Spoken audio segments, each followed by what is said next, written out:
Bonjour, c'est Gaëlle de Porter Bébé en toute confiance. Aujourd'hui, je vous refais une vidéo sur les ratés des notices.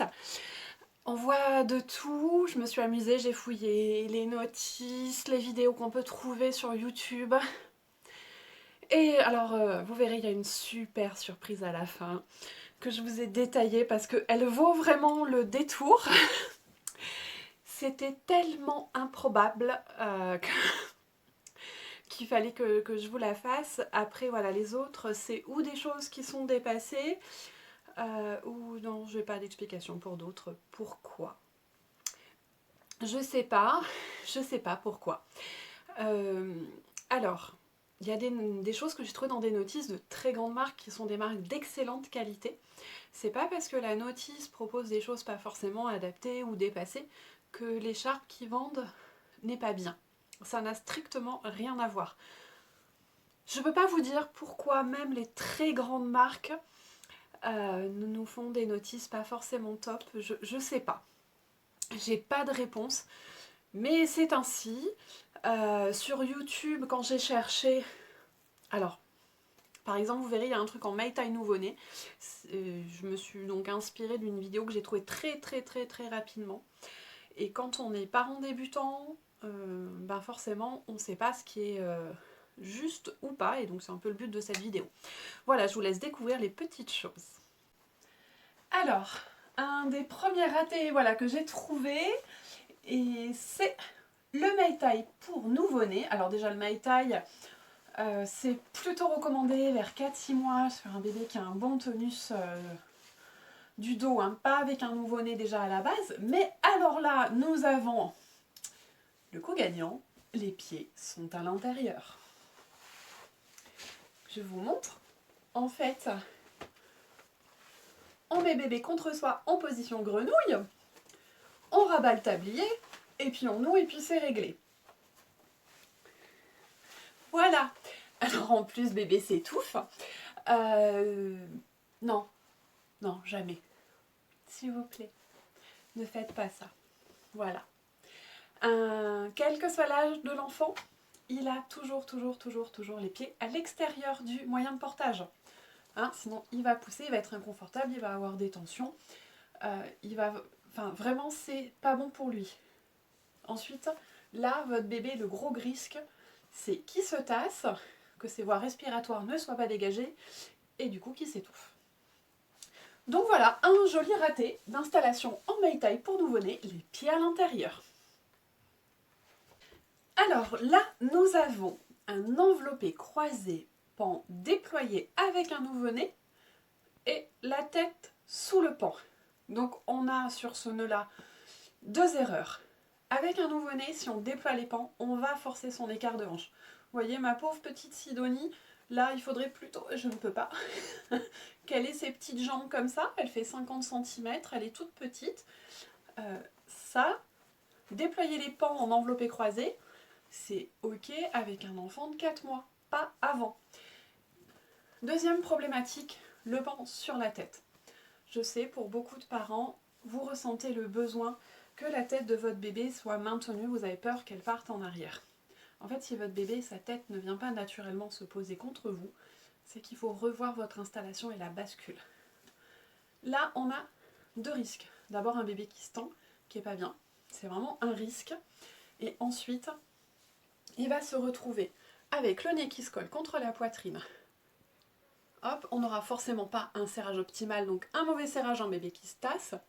Ses voies respiratoires ne sont pas correctement dégagées. Il ne peut pas faire les mouvements de tête nécessaires pour dégager son nez. Donc vraiment, ça, on ne fait pas. Et avec un nouveau-né, on a les pans non déployés. Et là, il faudrait que je reprenne tout, des twists entre les jambes pour venir respecter son écart de hanche. Et la tête va rester là contre vous, elle est toujours à l'extérieur. Alors, là, nous avons un croisé enveloppé, donc ce qu'on appelle communément souvent le nœud de base, mais dans une écharpe tissée. Le problème de faire ce nœud-là dans une écharpe tissée, c'est qu'on n'aura pas de serrage correct, donc votre bébé va s'affaisser, il va s'affaisser dans 3 couches de tissu, il risque potentiellement de s'étouffer. Il va se retrouver vraiment dans des positions potentiellement dangereuses et son dos ne sera pas soutenu. C'est un nœud qu'on réserve exclusivement aux écharpes tricotées avec de l'élastane. Les écharpes tricotées 100% coton, on ne fait pas ce nœud-là. Il n'est pas adapté. Ensuite, un des avantages de la tissée, c'est de pouvoir porter en particulier un nouveau-né avec une seule couche de tissu sur le dos. Là, on en a 3. On en a 3 qu'on ne peut pas serrer. Alors, j'ai essayé franchement de serrer, mais on ne peut pas faire de vrai pli par pli. S'il n'y a pas de pli par pli, on n'a pas un bon maintien. Voilà, donc je sais pas pourquoi on trouve ça dans les notices. Je sais pas. Et j'ai même vu l'option on cache la pied. Alors, non. Donc, en plus, là, j'ai fait plusieurs essais. Du coup, vu que c'est pas du tout élastique, vous voyez, voilà, donc je pourrais essayer, mais franchement c'est hyper galère d'aller serrer. J'ai essayé la version de faire une installation en double hamac et honnêtement c'était compliqué. J'arrive pas vraiment à faire mes volts, donc non, ça n'est pas adapté à une écharpe tissée. Passez votre chemin, voilà, c'est tout. Et en plus, honnêtement, c'est plus compliqué d'installer un bébé dans une tissée en croisé enveloppé qu'en enveloppé croisé.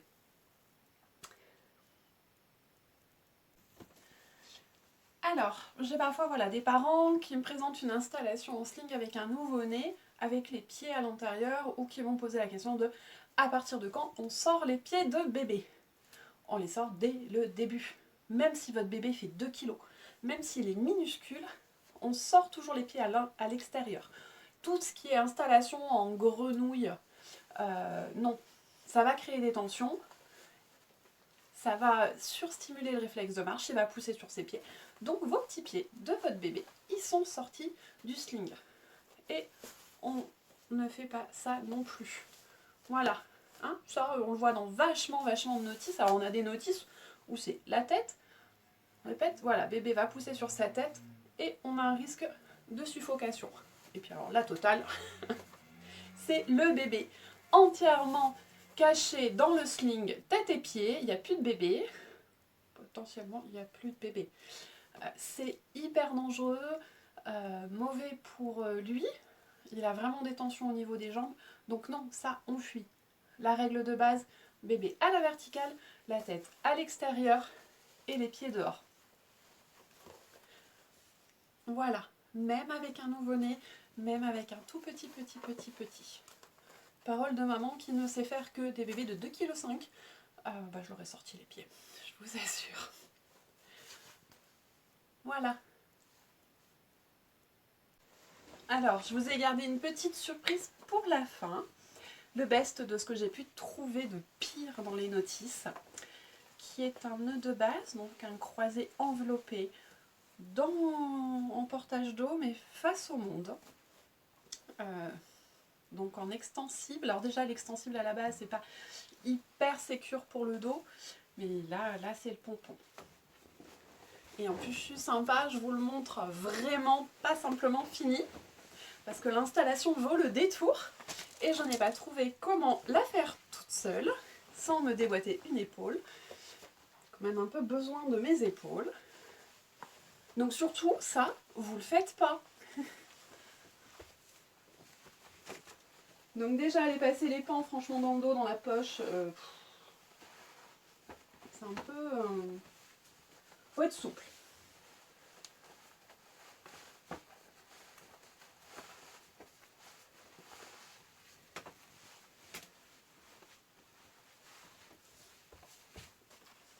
Voilà. Donc maintenant, je vais faire appel à Kira qui va venir installer Victor. Alors, mon grand poupon, il fait 74 cm et 5,5 kg et c'est une horreur. Vraiment. Kira, à toi. T'installes Victor dans mon dos. Non, tu l'installes dans l'autre sens, face au monde. Pourquoi? Parce que c'est une installation cacaboudin qu'on fait. D'accord. Voilà, on sait. Alors oui, donc vas-y. Je parle, je meuble pas. En ce temps-là, Alors déjà à la base l'extensible pour le dos c'est pas un truc que je conseille. Et le Face au Monde c'est pas un truc que je conseille. Mais alors le mix des deux, vraiment c'est un des pires trucs que j'ai vu. Passe-lui les jambes dans la poche. De chaque côté.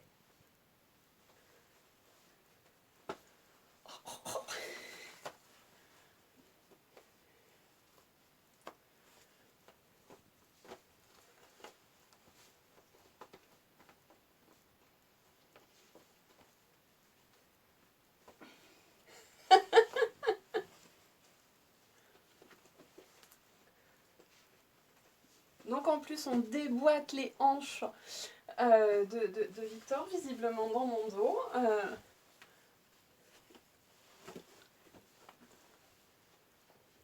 Essaye de remonter le plus haut quand même sur sa poitrine, histoire que quand tu lâches, il tienne. Ouais, tu gères ma fille.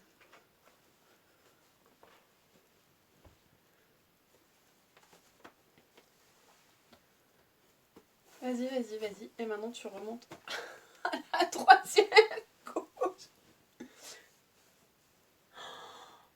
Alors, je vous annonce que c'est le portage au dos le plus inconfortable que j'ai jamais testé.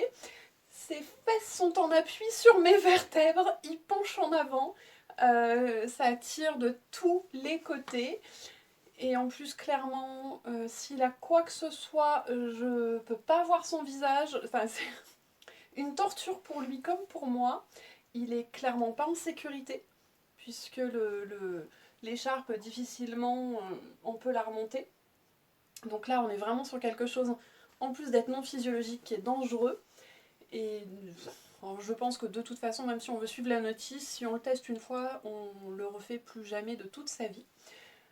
J'ai pas trouvé, alors après c'est les tests, je les fais aujourd'hui, hein, comment l'installer vraiment toute seule. Et là je suis en train de me dire qu'il va falloir que je l'enlève. Non, ben, je vais encore torturer une ado pour l'enlever. Allez vas-y, je te laisse me l'enlever.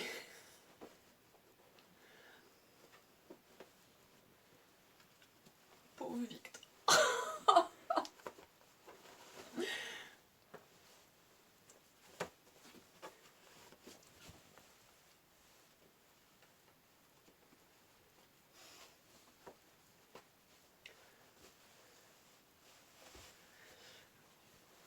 Voilà, on remercie Kira pour sa torture de poupon. Hein, tu as bien participé à torturer un poupon.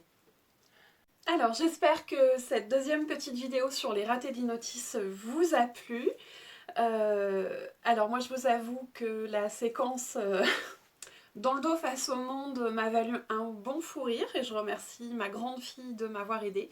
Je voulais aussi vous rassurer, Sidonie et Victor vont bien, ils ont survécu à tous ces petits tests. Enfin, du moins, j'espère. Voilà, alors, si vous avez fait une des installations que vous avez vues dans la vidéo, vous culpabilisez pas, mon but c'est absolument pas ça. Ça n'est pas de vous dire que vous avez fait n'importe quoi, c'est de vous fournir une information. Tous les parents font au mieux avec l'info qu'ils ont. Donc vraiment, on culpabilise pas. Et surtout, vous n'hésitez pas à faire un atelier, même en visio, dans cette super période de confinement, Covid, épidémie, tralala. Contactez une monitrice, on est vraiment, vraiment là pour ça. Voilà, alors si vous voulez me soutenir, vous pouvez vous abonner à ma chaîne. Ouais, j'ai envie de voir ce que ça fait quand on a 1000 abonnés sur sa chaîne YouTube. Vous pouvez bien sûr partager la vidéo, me retrouver sur Facebook, sur Porter Bébé en toute confiance. Moi je vous dis à bientôt et surtout vous n'hésitez pas à me suggérer des thèmes de vidéos.